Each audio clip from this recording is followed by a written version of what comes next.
ఏంటి మామ కంగారు పడుతున్నావు? నువ్వు రౌడీ అయితే నీకేమంటే రౌడీ. మనందరం స్టూడెంట్స్ వినా. అమ్మ తోడు అడ్డంగా నరికేస్తా. నాతో పెట్టుకుంటే నిజంగా గుండెపోటు తెప్పిస్తా. తేడా వస్తే మందు పాత్ర పెట్టకుండానే మీ అందరూ పేలిపోతారు.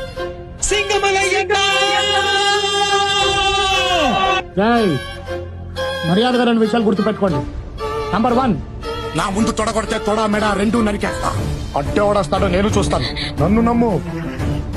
ఈ డిపార్ట్మెంట్ చేయలేని పని నేను చేసి చూపిస్తాను. అదే చంపడం నాకు అలవాటైందనుకో, సెకండ్ 20 మంది నరుకుతా. ఎన్ని ఎన్ని ఎన్ని ఎన్ని ఎన్ని ఎన్ని దారుణాలు సార్. ఏమంటివి మానవ జాతి నీచమా? సైకిల్ మీద ఇంకెవడు రాడనుకున్నారా? ప్రేమ ప్రేమ ప్రేమ అంటున్నారు. గొప్ప తీసి మీరేమైనా సిటీ నుంచి వచ్చాడు, సాఫ్ట్ గా లవర్ బాయ్ లా కనిపిస్తున్నాడు అనుకుంటున్నారు.